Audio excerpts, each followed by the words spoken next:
Salut les Tire-Comédons et bienvenue sur la petite chronique de Spyro le Dragon. Comme vous avez été nombreux à plébisciter le précédent marathon de test, celui qui avait été fait avec Banggood, je me suis dégoté un autre partenaire pour faire à nouveau une vidéo similaire. Cette fois-ci, il s'agit de TinyDeal. On va tester donc 10 objets qui sont dans cette grosse enveloppe craft. Cette fois-ci, on ne va faire que 2 minutes par objet, parce que ce sont des objets un petit peu plus insignifiants. Je pense que 2 minutes, ça devrait largement suffire pour chacun de ces objets. Et puis comme ça fera un petit challenge supplémentaire. Voilà, il est temps désormais de démarrer cette vidéo. Et si je suis en t-shirt en plein mois de mars, c'est parce que j'ai mal réglé mon chauffage électrique comme un couillon, qu'il fait super chaud dans cette pièce, et que j'ai les boules quand je vais voir la prochaine facture EDF. Mais c'est pas grave, tout ça c'est ma vie de merde. Ce qui compte maintenant, c'est de démarrer la vidéo. C'est parti! Bien, tout est installé, le téléphone est prêt, chaque test dure désormais 2 minutes, et attention, c'est parti pour le premier test, on y va! Alors pour ce test, il me reste quelques secondes avant que ça démarre, je vais avoir besoin d'une powerbank. Et c'est parti, et le premier test c'est ceci. Oui, je me fous de votre gueule, c'est la lampe de chez Xiaomi qu'on avait déjà testée. Alors je vais vous la montrer quand même, pour ceux qui auraient loupé un épisode.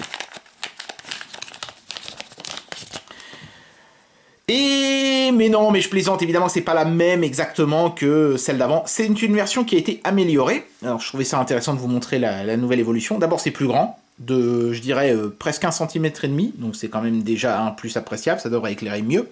Et puis surtout, il y a cette espèce de petit symbole qui a fait son apparition ici. Alors, le mieux, c'est que je vous fasse la démo tout de suite. Hop.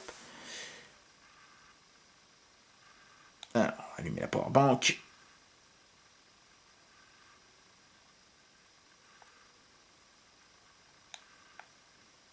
Voilà. Donc, comme vous pouvez le voir ici, ça éclaire relativement faible, vous voyez, très faible même. Mais à chaque fois que j'appuie sur ce petit symbole en bas, ça augmente la puissance, regardez.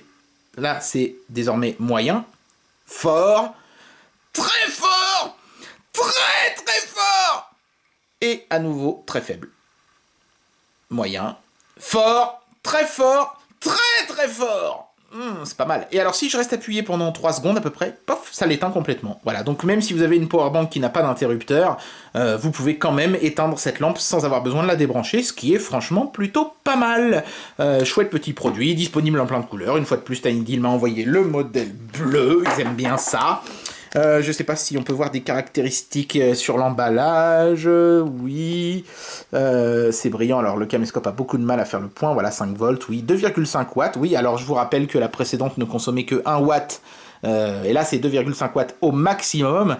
135 lumens au maximum. Oh, j'aurais dit plus.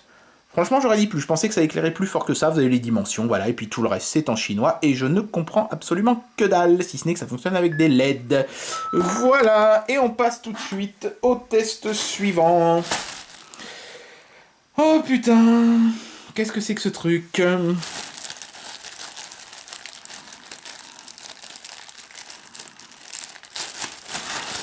Ça se passe de commentaires, hein. C'est un truc en laine. Il s'agit d'un bonnet. Voilà. D'une qualité assez faible. La laine est très espacée. Regardez, on peut voir mon doigt passer presque facilement au travers des mailles. Mais qui a l'air quand même assez épais.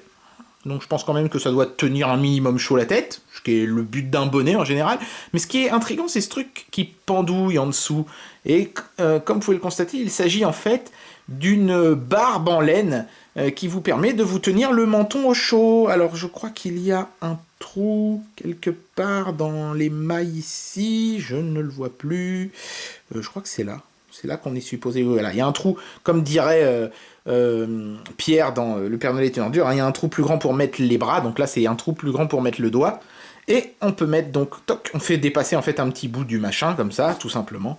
Et on a la barbe qui se retrouve sous le, vous voyez, sous le bonnet comme ça. Et quand on met ça, j'imagine qu'on a l'air d'un gros hipster ou d'un bûcheron canadien. Ce que je ferais, je ferai la conclusion de la vidéo en portant ce truc-là, ça va être rigolo. Voilà, donc il y a plein de couleurs disponibles. Il y a même des couleurs qui reproduisent un home de chevalier du Moyen-Âge, etc. Il y en a avec des, vous savez, des dreadlocks pour avoir l'air d'un rasta, etc. Moi, je trouve que c'est rigolo. Voilà, bon, après, il n'y a pas grand-chose à dire là-dessus. Bon, je sais pas ce que c'est. Est-ce que c'est de la laine ou est-ce que c'est du synthétique? Ça m'a pas l'air d'être de la laine, hein. Ça m'a l'air d'être du synthétique, mais enfin, ça va. J'ai envie de dire quand même que c'est pas de la laine qui gratte. Donc c'est déjà pas mal. C'est déjà un point positif. On verra ce que ça donne tout à l'heure quand je la porterai. Et on passe à l'objet suivant. Il s'agit de... Oh putain, alors celui-là, je vais avoir très peu de temps pour vous le montrer, alors il va falloir que je me dépêche. Il s'agit... Non, mais de toute façon, je crois que je vais même pas me presser parce que ce sera impossible de vous le montrer en entier. Mais il s'agit d'un mug, comme vous pouvez le constater, sur lequel on peut venir clipser des briques Lego. Alors, je vais le sortir de la boîte pour vous montrer un petit peu ça dans le détail. Comme par hasard, j'ai reçu le modèle bleu, encore une fois, mais une fois de plus, il est disponible en plein de couleurs, hein.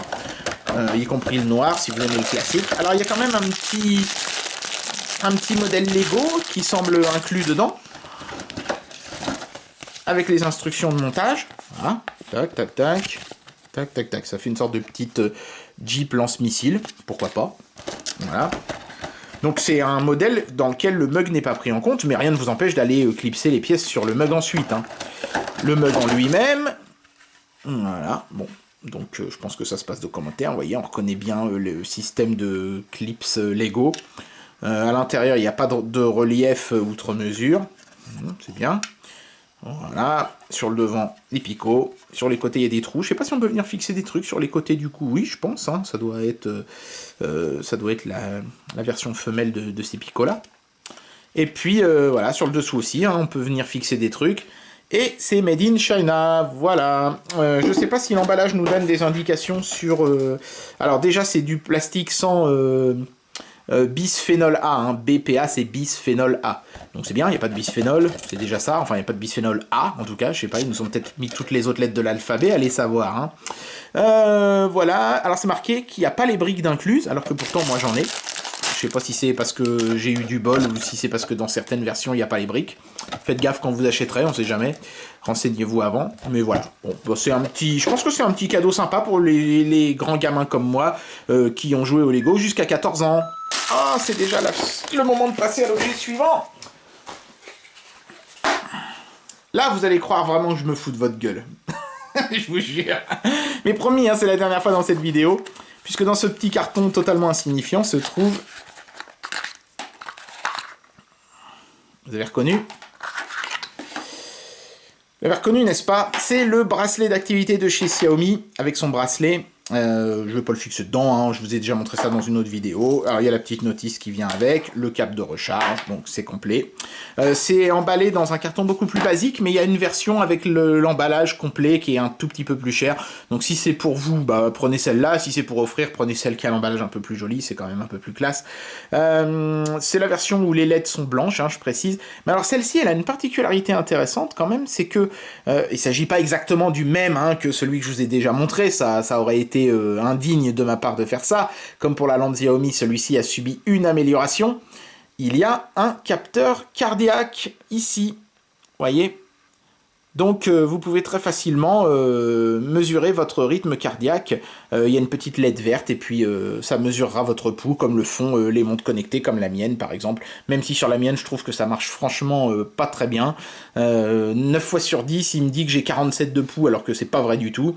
Et puis au bout du 10e essai, ah là il m'affiche enfin le bon rythme cardiaque. Donc ne vous fiez pas là-dessus si vous êtes cardiaque et que vous avez besoin de mesurer votre rythme avec précision. C'est un petit conseil que je vous donne. Vous risqueriez de vite finir aux urgences. Mais voilà, sinon c'est exactement le même objet, qui se recharge exactement de la même manière, en le glissant dans ce petit machin, et qui se clipse à son bracelet. C'est exactement le même bracelet, il n'y a pas eu d'amélioration à ce niveau-là. C'est uniquement la présence de ce petit capteur cardiaque qui fait que cet objet n'est pas similaire au précédent. Voilà, rien d'autre à dire là-dessus. Hop, retourne dans ta boîte, et on va passer à l'objet suivant. C'est parti!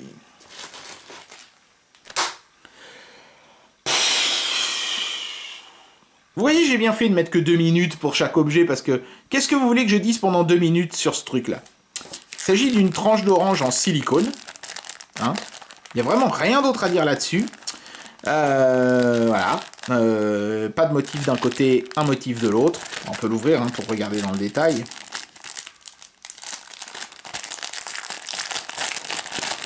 Voilà.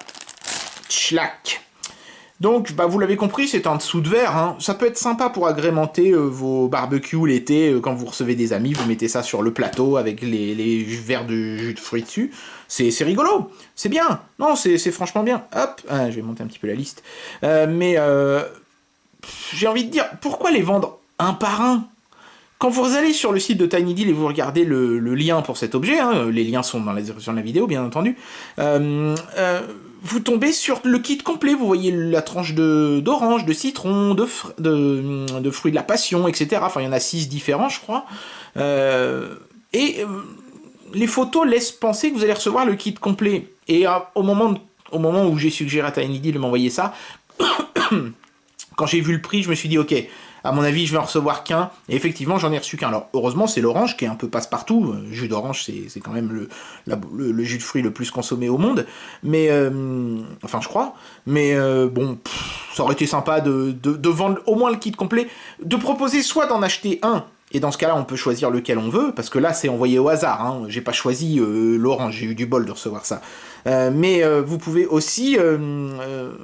ça aurait été bien de pouvoir aussi commander le kit complet, parce que là, si vous voulez avoir le kit complet et que vous en prenez 6, c'est pas dit que Tiny Deal vous en envoie un de chaque. Hein. Ils peuvent vous envoyer 6 fois la tranche d'orange, donc c'est un petit peu con. Allez, objet suivant. Oh putain, une montre. Alors, yep.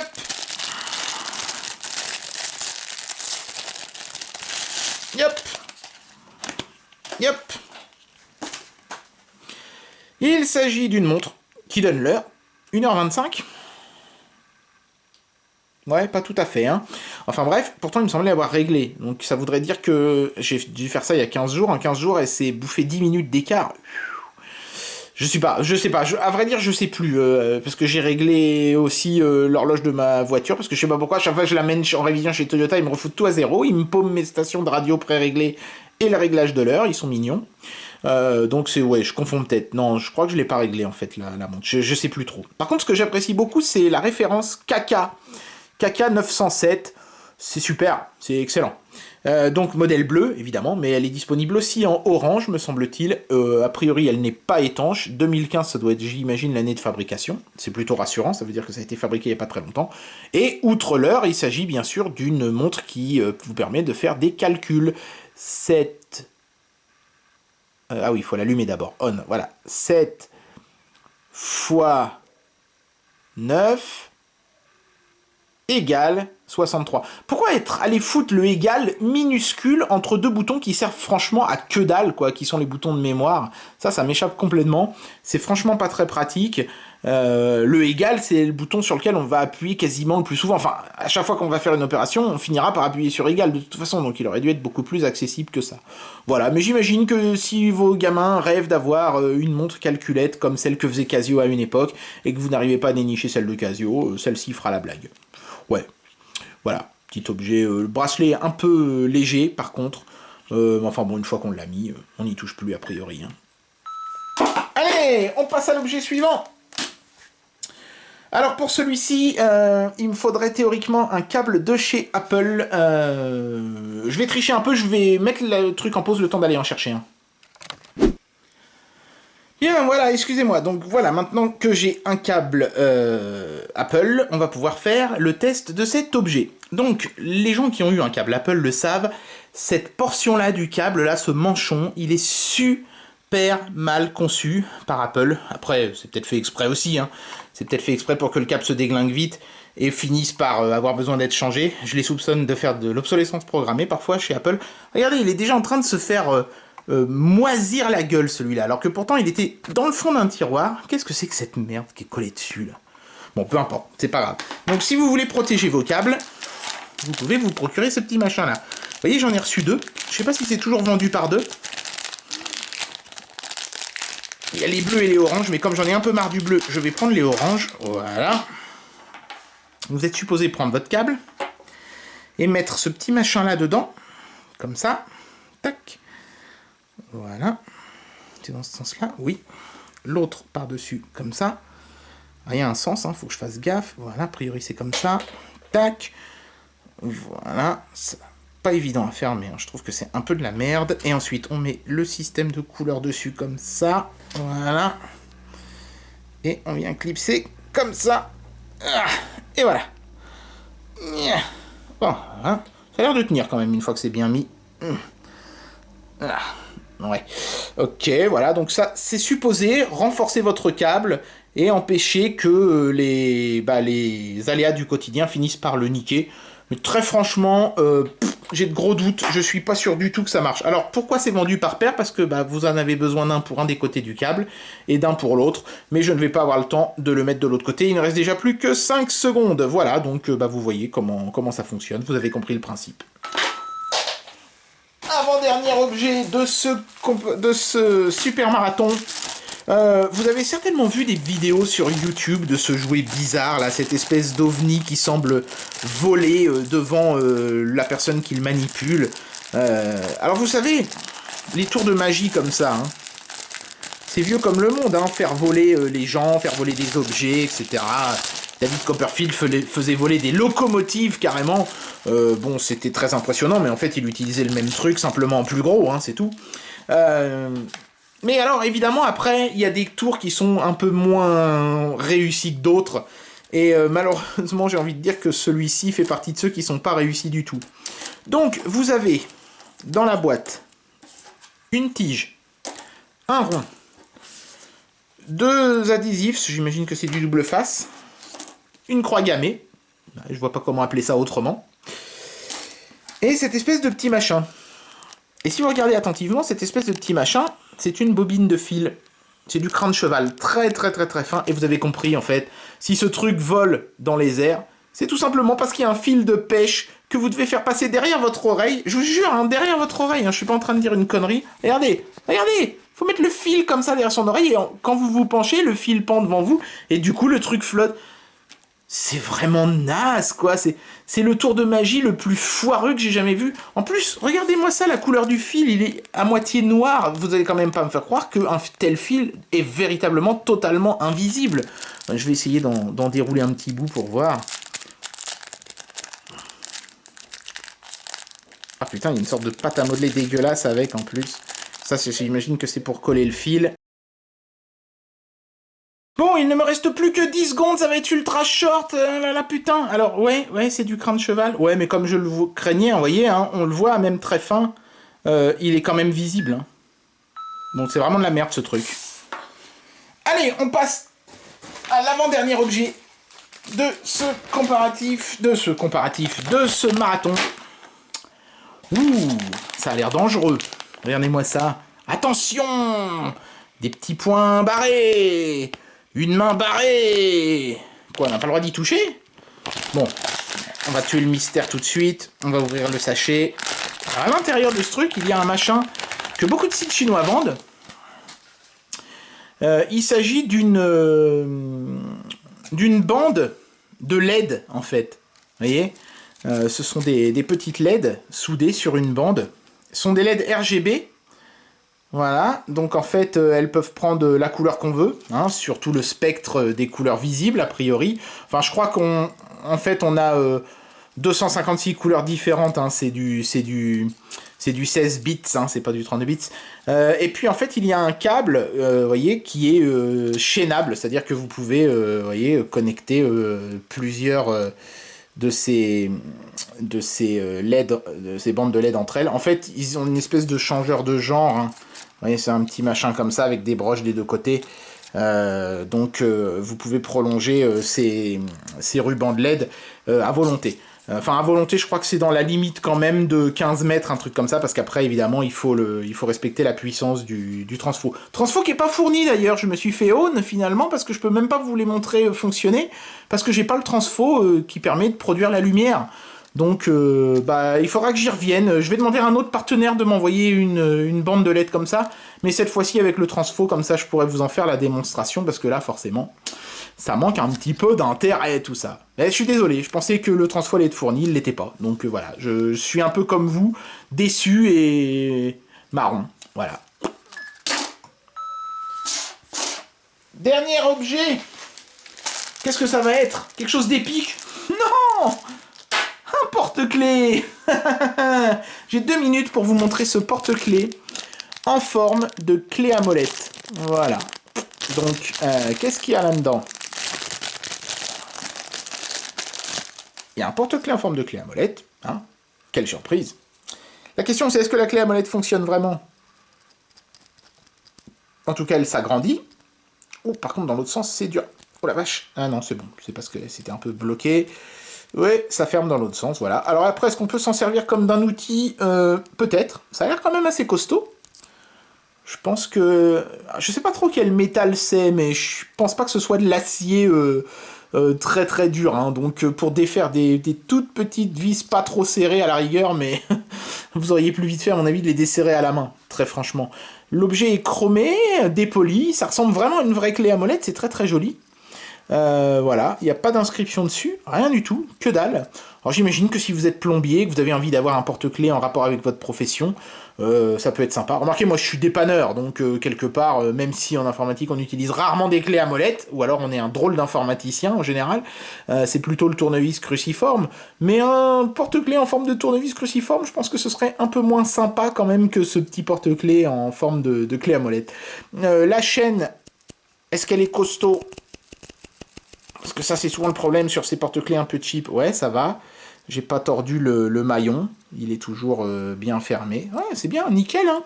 Donc un chouette petit porte-clés que vous pourrez offrir à votre plombier la prochaine fois qu'il viendra réparer une fuite d'eau chez vous. Dans l'espoir qu'il vous fasse une réduction, ce qui n'arrivera certainement pas de toute façon.